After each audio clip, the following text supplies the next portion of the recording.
Alhamdulillah. Boyfriend-girlfriend relationships. Did you know actually that it's mentioned in the Quran? Did you know that the Quran actually spoke about boyfriend and girlfriend relationships? This is not something new. Though we tend to think of it culturally, coming from our cultural backgrounds as something which is 20th century, it is something which is Western and so on and so. But if that were the case, why did Allah subhanahu wa ta'ala speak about it 1,400 years ago? If you go to Surah An-Nisa, Allah says there in verse 25, فَانْكِحُوهُنَّ بِإِذْنِ أَهْلِهِنَّ وَآتُوهُنَّ أُجُورَهُنَّ بِالْمَعْرُوفِ مُحْصَنَاتٍ غَيْرَ مُسَافِحَاتٍ وَلَا مُتَّخِذَاتِ أَخْدَانٍ. What does that mean? Marry them, right? Allah is telling males, marry them, marry the women, with the permission of their families. Meaning, don't run away and elope and get married with nobody's permission. Give them their dowries, the mahar, according to what is reasonable.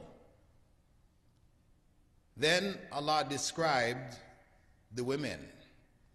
They should be chaste. Women who are not involved in any premarital or extramarital relationships, nor adulterous or promiscuous, nor taking boyfriends. Muttakhidati akhdan. That is taking boyfriends. And in Surah Al-Ma'idah, verse 5, we find Allah there also after describing that He has made all the good things, the tayyibat, halal for us, and the food of the people of the book is halal for us, and our food is halal for them. Then He goes on to say, وَالْمُحْصَنَاتُ مِنَ الْمُؤْمِنَاتِ وَالْمُحْصَنَاتُ مِنَ الَّذِينَ أُوتُوا الْكِتَابَ مِنْ قَبْلِكُمْ إِذَا آتَيْتُمُوهُنَّ أُجُورَهُنَّ مُحْصِنِينَ غَيْرَ مُسَافِحِينَ وَلَا مُتَّخِذِي أَخْدَانٍ. He described the women who may be married, that they are muhsanat min al-mu'minat, the chaste women from among the believing women, or from among the people of the book, chaste women. Then he goes on to say, if you give them their dowries, you, and he describes the males, how should you be? You being chaste, that you should be also not involved in adultery, fornication, etc., nor promiscuous, nor taking girlfriends. So we see in the Quran itself, Allah speaks about boyfriends and girlfriends, because this is something, a phenomena which is not unique to our times. It is something which occurred throughout the centuries, throughout the ages. Now, what may be unique to our times is the format in which it takes place. The format of boyfriend and girlfriend relationships is called dating. Going out with girls, girls going out with boys, they call that dating. Literally, dating means the time at which an event occurs.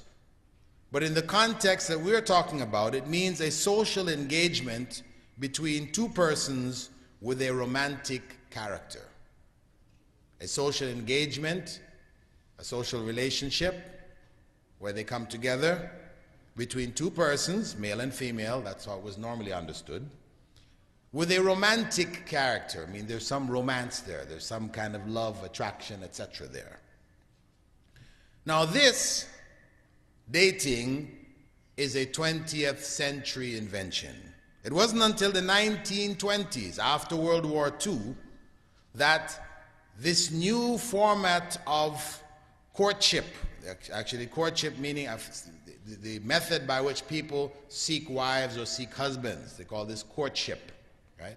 Prior to this time, this didn't exist in the West. Courtship was formal. You had to have chaperones. If you were to meet a female, this is in North America, here, Canada, in England, etc. You meet a female, there had to be a chaperone there with you. You know, her father, her mother, somebody had to be there with you, what we refer to as a guardian, although theirs was wider. And there was some commitment. People were meeting with the intention for marriage. Whereas by the 1920s, this is after World War I, women had come out of their homes, gone and worked in the factories, they're out and gaining some independence, etc. You now had this new format of dating developing, which was informal, it was unchaperoned, male-female interaction with no specific commitment. No commitment here. And it came to be looked at as a healthy preparation for future marital stability. Multiple dating experiences, I said, felt, because this was the time when people were looking at human beings now as animals because of Darwinian thought, etc. You know, so what was important was that, you know, marriage, which involves sex as its basis, this is an animal function, and of course, any of the physical functions, the more you practice it, the better you get. So the idea then was that multiple dating experiences would then lead to a person more prepared for a stable future, you know, marital relationship. And actually by the 50s, this is again now after World War II, where more females went out into society, working, not going back into the home after the war, staying out, developing independence, you know, making decisions for themselves, etc. Now you find there is what they refer to as discontent with the restricted role of the wife. Women, to be just a wife and a mother, it was looked at as being some kind of oppression. You know, so many women started to postpone marriage to explore their college careers.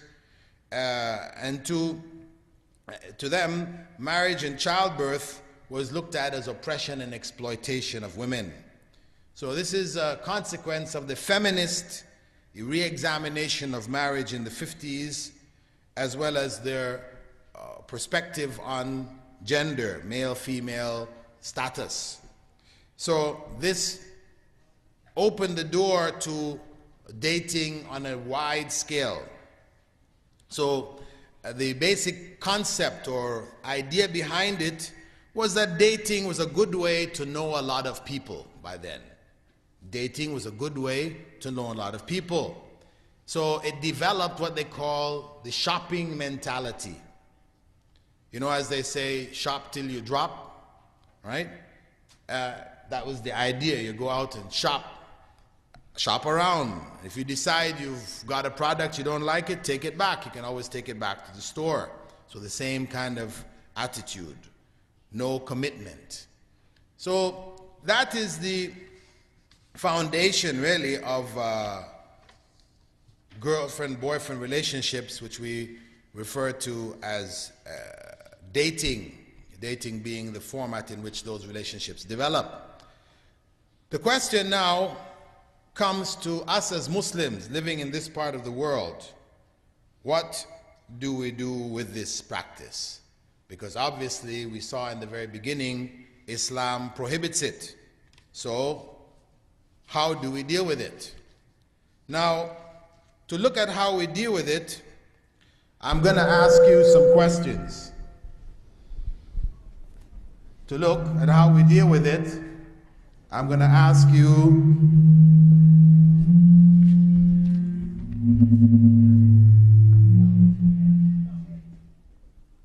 we got it together now? Right. we want to have a look now at how do we deal with this. First question, let me ask you here, among you. How many of you have girlfriends? Put your hand up. Be honest. The camera is just on me. Not a single one of you has a girlfriend. Come on, be honest. Okay, we had a few hands sweeping up and down quickly. How many of you would like to have a girlfriend? Okay, we saw a couple more hands. All right, that's honest. Now, the point is, having a boyfriend or having a girlfriend, why? Why? Why do people have boyfriends and girlfriends? Tell me, what do you think? In school, your friends, the other people in your class have boyfriends and girlfriends, right? Huh? They have or not? What grade are you in? Grade 5, okay. Maybe in your school they haven't started yet. Somebody in a higher grade. Yeah?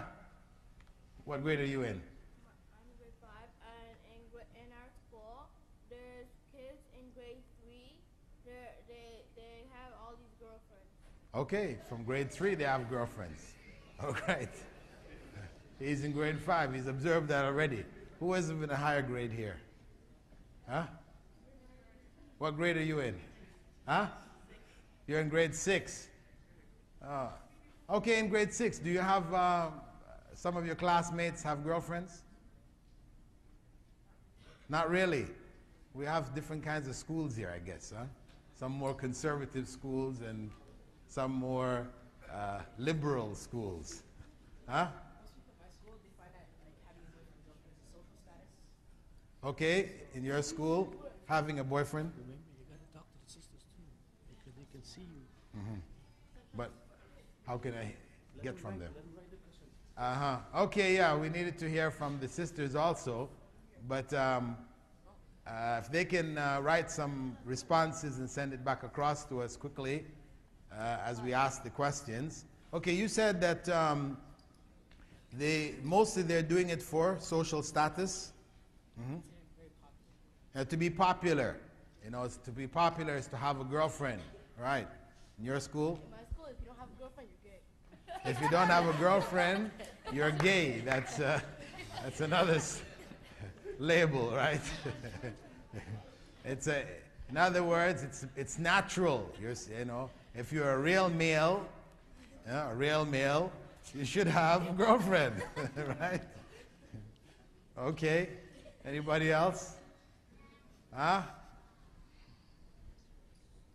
Did you raise your hand or you're stretching? Yawning. Early morning. What about yourself? Are you in school? Yeah. What grade are you in? Grade 11. Oh man. Everybody in your class must have a girlfriend, right? Pretty much. Okay, I won't ask yourself because you didn't stick your hand up. I don't know whether you're too shy or what. But why do you think people are having girlfriends? Huh? Huh? For desire, hormones. Okay? You're saying basically it's hormones. Hormones means they're desires, physical desires. Hormones are things which are secreted in your body which makes you, have a desire for the female sex. This is for those people, of course, when you're reaching puberty. When you reach puberty, then this change takes place in your body of hormones. And then this is when boys start looking at girls and these kind of things. Okay, hormones. What about yourself? What grade are you in? Grade 11, okay. What's the situation in your class? It's a trend. Everybody has a girlfriend. Huh?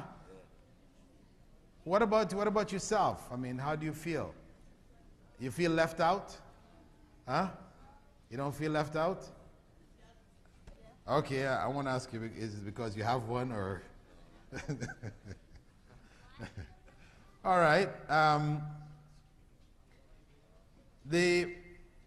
the problem which exists with the boyfriend-girlfriend relationships, I think for most parents, Muslim parents, in terms of how do you prevent it, parents, I think, generally just lay down the law that it's not supposed to happen, without really explaining to the youth, the children, the males and the females, why. You know, it's just our culture, we don't do it. Just make sure you don't have a girlfriend, make sure you don't have a boyfriend. Don't. Wrong. But in fact, really, when youths reach the middle teens, this is the period of what? Huh? Period of marriage. Well, in the old days it was. It was the period of marriage in the old days. But in our days, basically it is the period of rebellion. Teens, the period of rebellion, right? What grade are you in? Grade 9. How do you feel? Feel like a rebel? You don't feel like a rebel? You don't feel a desire to rebel against what your parents say? Huh? No? Well, that's good, alhamdulillah. But what about your other classmates? Are they all obeying what their parents say? The one who obeys what the parents say, that guy's looked at as a sissy. Look at him. Whatever his parents tell him, he just does it. You know? Whereas, you know, a real youth, I mean, in terms of how they perceive it, is one who does his own thing. You know, doesn't have to listen to the parents. Of course, it's not good, but that is a norm for that age group, isn't it? Rebellion. So, it is the responsibility of parents to communicate with the children, with the youth, why? Why is this not permissible in Islam? Why, from the Islamic perspective, relationships are either marriage, right? Male-female relationship is in marriage. You should be married. If it's not marriage, then there is no other relationship. Yeah, it is going to be some form of adultery, fornication, zina is the term which the Quran uses. And it's important for parents really not to wait until the kids or the young people fall in love and then they find out and then they explode. Huh? This is what happens at home, right? World War II. Explosion. They finally found out. Huh? Huh? Halifax explosion? All right. So, it's important for parents basically to convey to young people, for you young people to understand that girlfriend-boyfriend relationships is basically, such relationships are basically fornication. Fornication is a sin, something which is displeasing to Allah, first and foremost. Something in Islam, for the punishment for fornication is what? What's the punishment for fornication? Stoning. No. That's for adultery. What's the punishment for fornication? You get put in an oven. Anybody who we catch fornicating, we put them in an oven, right? That's it? Put in an oven, huh? What's the punishment? Huh? 100 whips. That's it. 100 lashes. Public. That is according to Islamic law.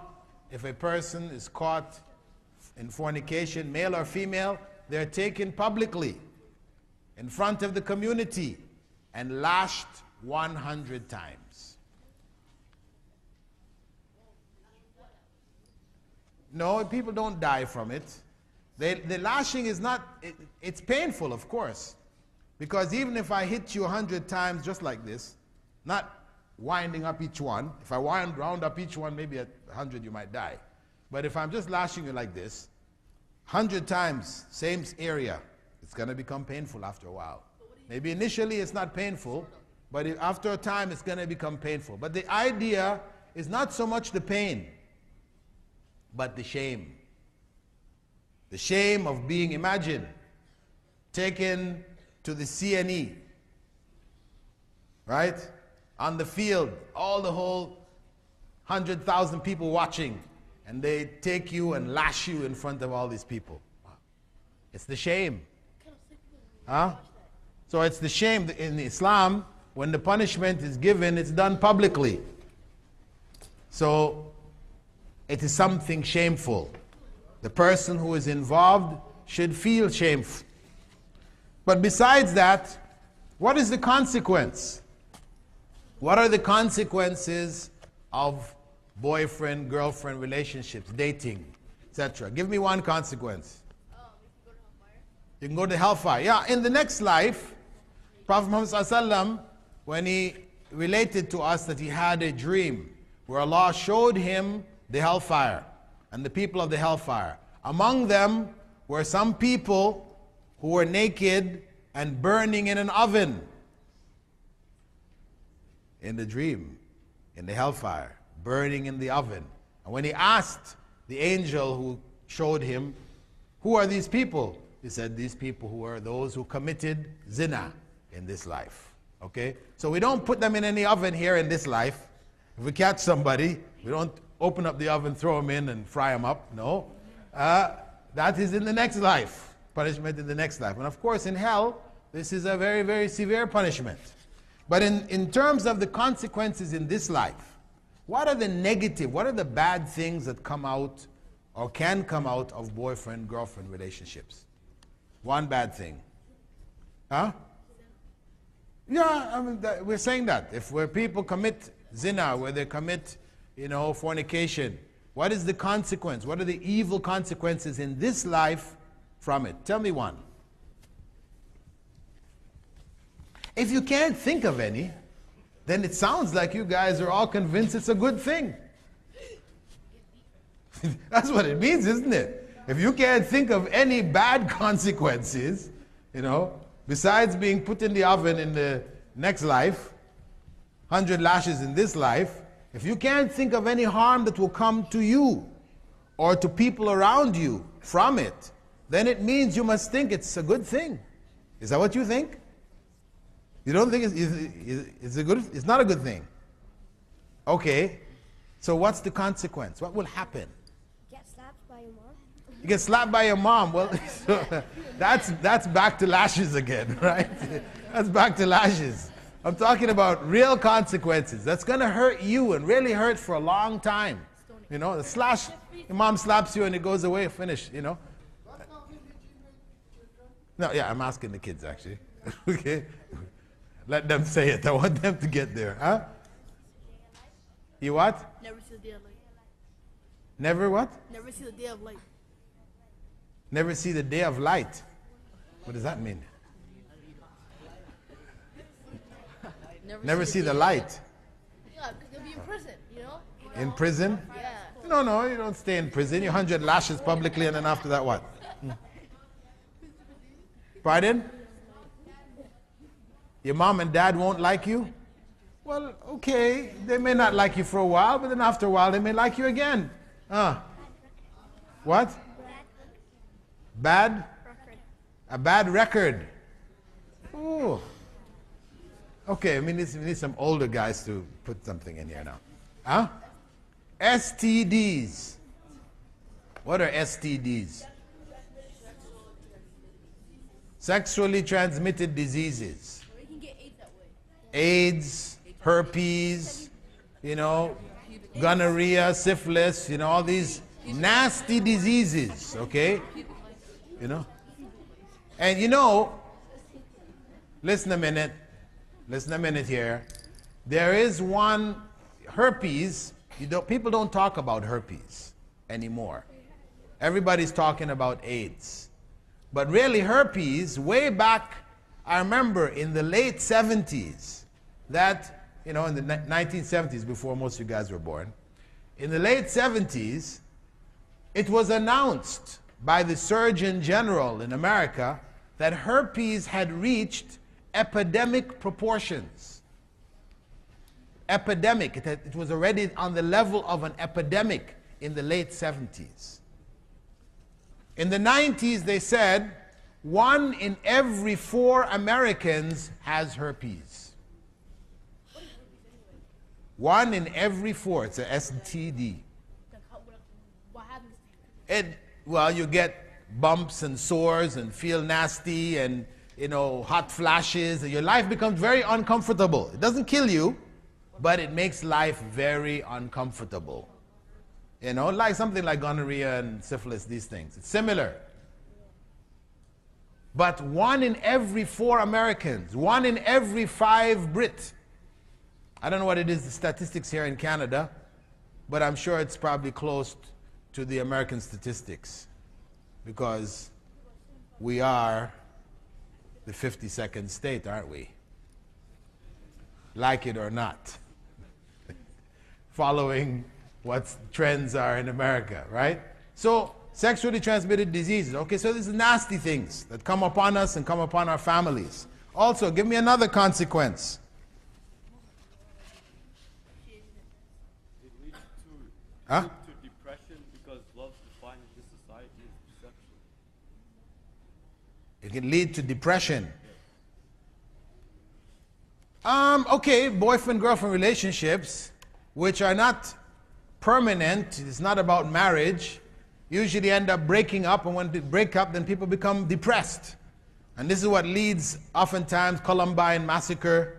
Young guy gets jilted by his girlfriend. Girlfriend says, okay, we're off now, I'm not your girlfriend anymore. So he goes and he gets his father's gun collection, he comes back to school and starts shooting the teachers and students. Yeah?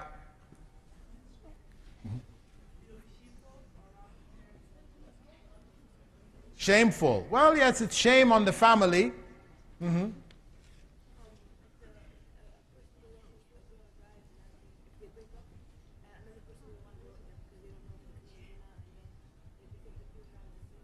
Okay, those kind of relationships can make, this is especially in the case of the girls, where when time for marriage comes, it's known that this girl has been going out with different guys. It's not known whether she committed zina or not. So it lessens her chances for proper and good marriage. Let me give you some other points. You guys are taking a while to get to it. We have illegitimate kids. Illegitimate kids. Kids who are born now not inside of marriage. You have young girls having kids, and the number of children being born outside of marriage is reached a level in the West which is almost equal to the number of children being born inside of marriage. Single parent families, this is what they call it. Broken up families. So children are being born without some of them knowing who their father was, and also what it leads to is abortions. We have over 3 million abortions. North America and US alone, 3 million abortions every year. Those are statistics from the 90s. 3 million children, babies, are killed every year. 3 million, imagine that. That's evil. So, the girlfriend-boyfriend relationship has bad consequences. It's not good for family. You can't make a family with it. It only creates harm in the society. So this is what we as parents need to convey to make the children, young people understand. Now, the response of some kids to this, are you guys following me? The response of some kids to this, when parents say to them, no, you shouldn't have a boyfriend-girlfriend relationship, it's only marriage. They say, well, those consequences, that's for people who end up having sex and these kind of things. We're not going to do that. We won't go that far. We just, it's just a simple date, I just want to have a friend who's a girl, and she wants to have a friend who's a boy. Just friends. Well, the answer to that, just having friends, we're just going to be friends, we're not going to go that far, The answer to that is what? When two people are alone, what did the Prophet ﷺ say? Who's with them?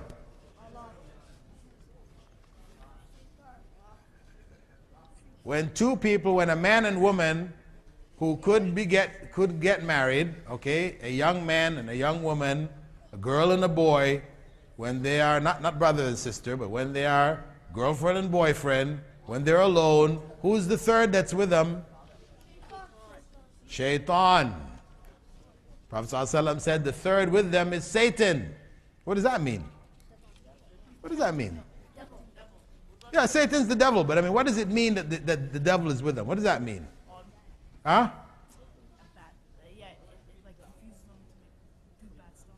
He confuses them to do bad stuff. He whispers to them. He whispers to them. Maybe they said, okay, no, we're not going to do these things, but Satan is there whispering in the ear. Oh, why did you touch her? Why don't you put your arms around her, right? Why don't you dance with her?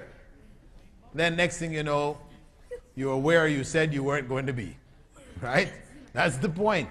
That Satan is with her, with them, means that he is going to whisper until they end up doing what they said they weren't going to do.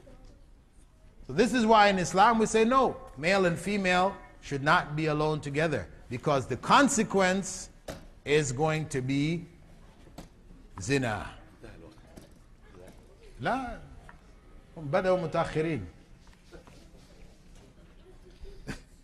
Huh? Yes, 15 more. You know? بعد 10 If you give me 3/4 of an hour to do the talk or not. 10 دقائق بعد. Okay. Before we get to the solution, first, we have to teach, as parents, we have to teach children, how to restrain themselves. Give them examples that the Prophet ﷺ gave, like the 7 people who are shaded by Allah's throne. 7 people will be shaded by Allah's throne on the day when there will be no shade. What is that day? The day of judgment, right. The day on which there will be no shade. The sun will be brought close. People will be without clothing. They'll be sweating. Some people sweating up to their necks, to their waist. Different people sweating according to how scared they are for the evil they've done in this life. That day is a very, very terrible day. And the only shade will be the shade of the throne of Allah. And under that throne, there will be 7 groups of people shaded by the throne. One of them, Assalamu alaikum, turn off the microphone there, please. One of them is who? You heard about this? You never heard about this before? Huh? No, it has to do with boyfriend-girlfriend relationships. Prophet ﷺ spoke about it. One of the 7 who would be shaded is who? You. Yeah. You don't know. You never heard this hadith before. Very, very important hadith. Huh? One of them who will be shaded is who? Yeah, a young man who grows up worshipping Allah. That's good. Alhamdulillah. One who stays on the right path, does what Allah says, grows up a proper Muslim. That will be one of the people shaded. But there's another young man who was caught up in a boyfriend-girlfriend relationship. Huh?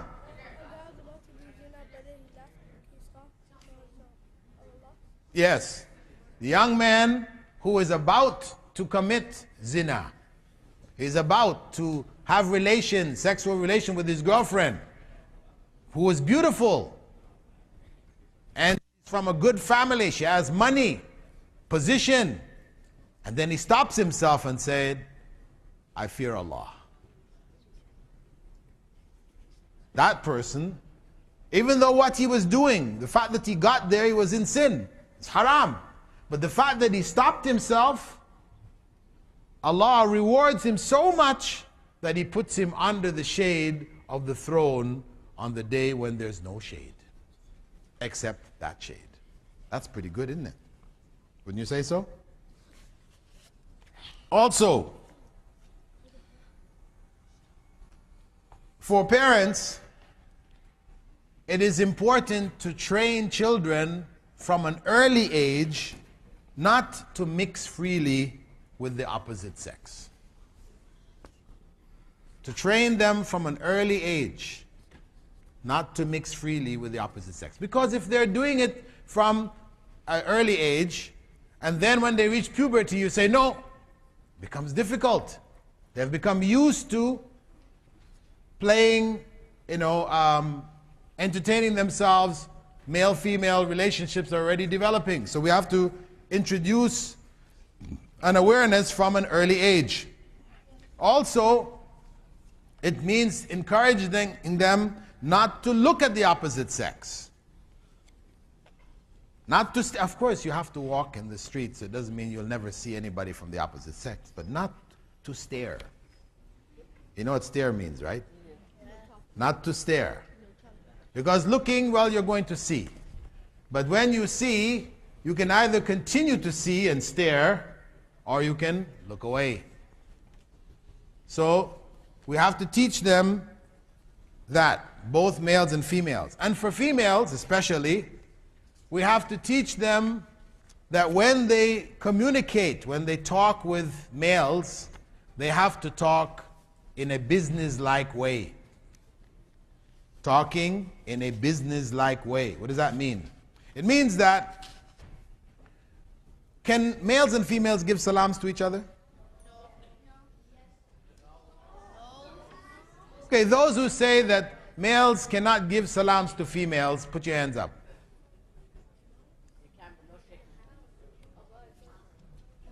Those who say they can, put your hand up. Yes, they can.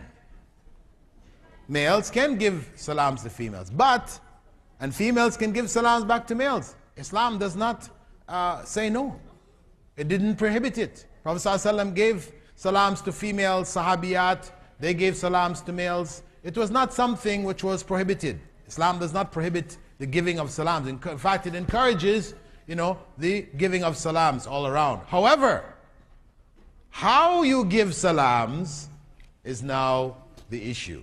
Avoid conversation. Because, no, just the salam itself. You can say, as a male, salam alaikum, or you can say, salam alaikum.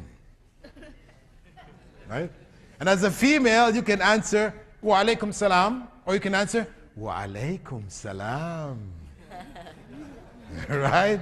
There's two different things.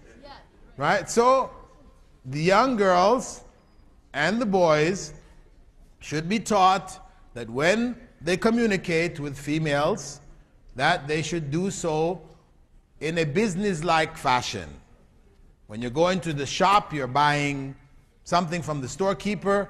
I mean, you're not trying to flirt with the storekeeper, right? You say, I want this, give me that, it's so much, how much is that? So you're talking business. And that's how males and females who can be married should talk business. Right? So we have to train the youths from males and females to talk business. Girls have to be taught how to wear proper hijab from an early age. And boys also proper Islamic clothing, which don't expose different parts of their aura and which conform to Islamic principles. Right? For both males and females. Let's not think that dress is only for females. Females need to cover themselves up, and the men, you can wear anything. No. There are principles that govern men's clothing, just as there are principles which govern females' clothing. And it's very important for parents to keep an open relationship with their children so they can hear from them. They can know what's going on so that they can address these issues if they start to arise. Now, the second part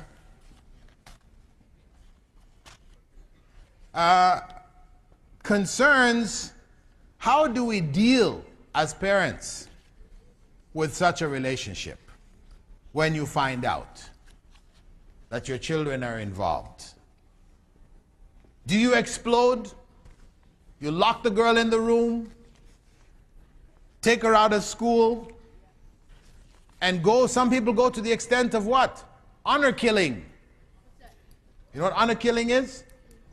If a girl is found to go out with a boy in some parts of the Muslim world, in Pakistan, in Jordan, in Turkey, different parts of the Muslim world, if they find that the girls have gone out with guys, then the father, the brother, the uncle, or some male will take her and kill her.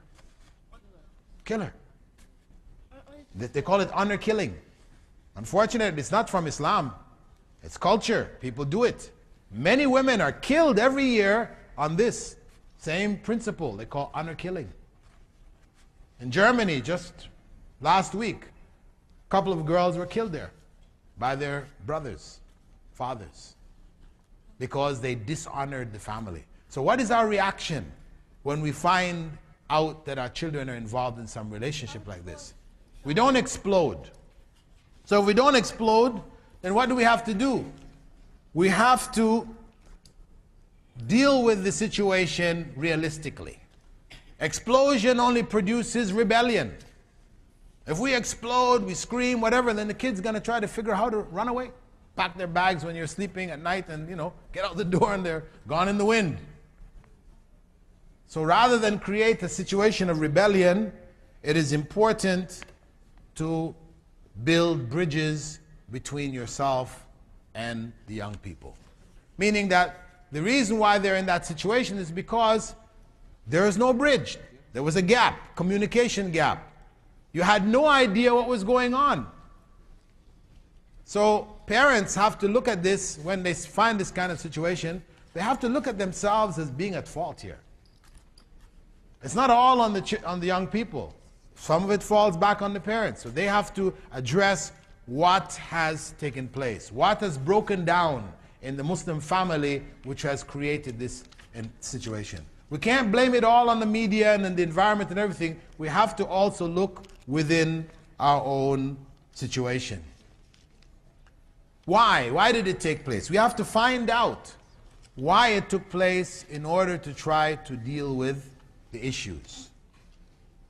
The main causes. What are the main causes? Some of you mentioned before, peer pressure, popularity, seeking popularity. For some people it's boredom. Some people it's low self-esteem. Some people need to feel loved. Some people it's an expression where they're desiring attention. So parents need to communicate. And in communicating with somebody who is involved, you don't want to be accusative. You did this. Nor do you want to be judgmental. You are a so-and-so. Or to be interrogative. Why did you do this? You should try to avoid as much as possible the shoulds and the don'ts. These are negative terms. And important to listen. Listen with an ear to understanding why. What caused this? What is at the bottom of it? Try to get clarification. Ask them, do you mean so and so and so? Acknowledge the things that they're saying. You feel this way because of so and so. Empathize. Try to let them feel that you can understand what is going on with them. You sound really so and so. So kids will feel that their parents understand. If the children, young people feel that the parents understand where they're coming from, then they will confide in them. Because young people will not confide if they don't feel that sense of understanding, that they can talk to the parents. So as a basic principle, parents should keep in mind, if you want to be heard, then you need to be good listeners. If you want to be heard, if you want to be able to inform and to advise, then you have to be able to listen well and to hear where those young kids are coming from. So what is the solution? That's what you asked for. We're going to finish off now with the solutions. What is the solution for all of this? One, We have to understand that for boyfriend-girlfriend relations, the most fundamental factor which leads to it is insecurity. Insecurity. Why insecurity? Insecurity because peer pressure. When a person suffers from peer pressure, where they're pushed into, getting a girlfriend because everybody else has a girlfriend, it means that that young person is not secure. They don't feel secure about themselves. They don't feel self-esteem. They don't feel, I'm a Muslim, this is, it's not for me, it is harmful, so they can be themselves. So they feel insecure, that's why they go along with the group, isn't it? Also, popularity. When people want to be popular, everybody else is, you want to be popular amongst everybody. This is a result of you not feeling secure again with yourself.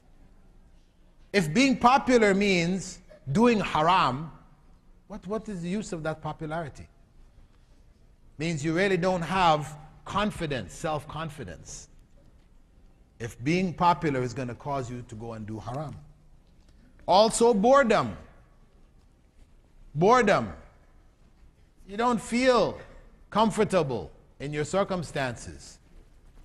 This is again an element of insecurity which leads. Also low self-esteem, feel loved, the need for attention. Children get involved in these things, get attention from their. So it means this attention or seeks attention. This is the result of what? Again, feeling insecure. Do my parents really love me? Do they really care about me? So I have to do something to catch their attention. So it means then for parents, the main solution is to give young people the proper love and attention they need. We need to teach them to feel good about themselves and about Islam, about the religion.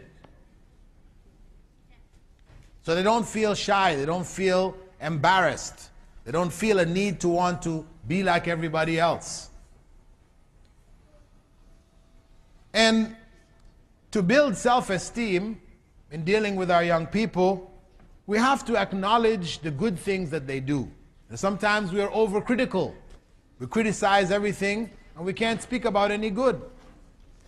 But this is very important for them to hear support, praise for the good things they did, their achievements.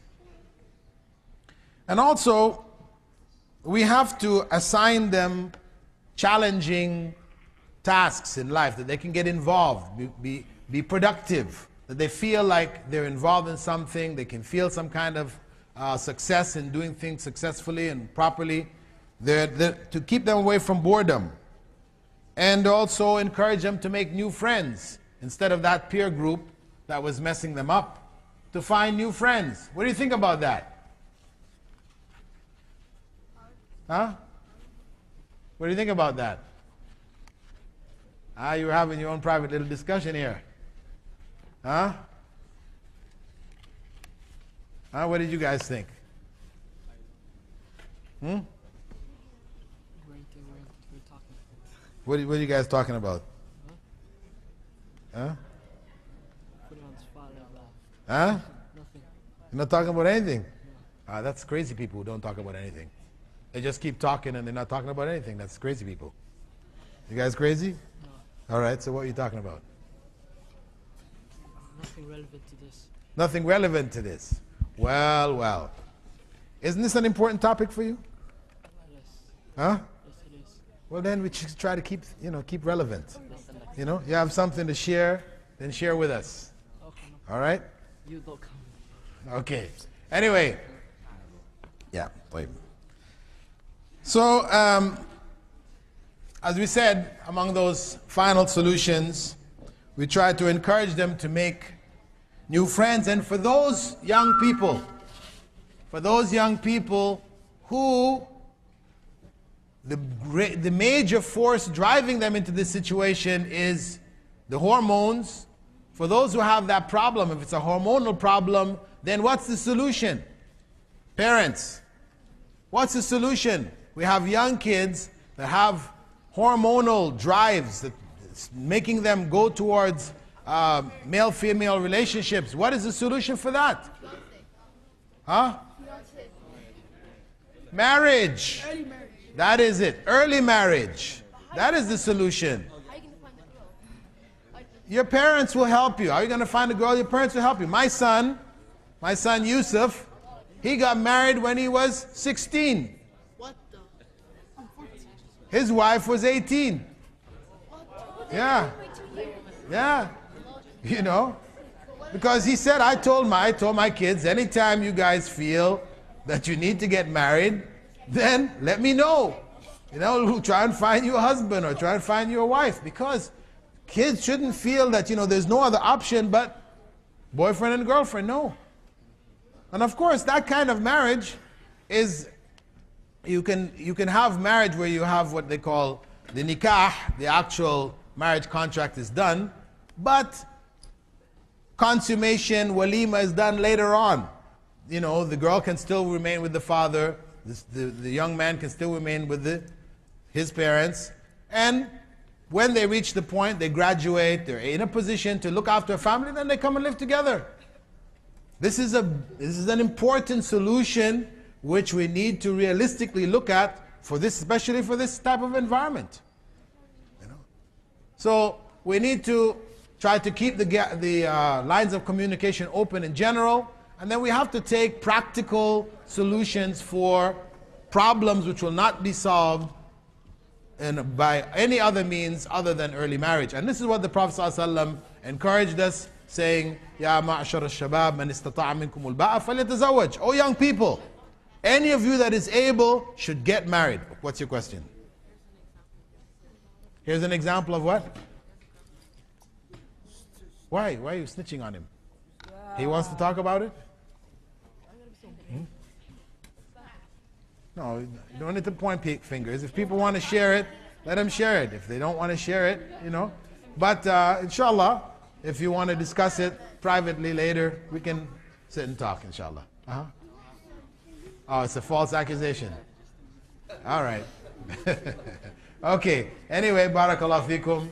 I hope that some of the things we talked about made sense. And a lot more parents needed to be here to understand this issue better, because really a lot of it lies in their hands. Barakallahu fikum. Wassalamu alaikum wa rahmatullahi.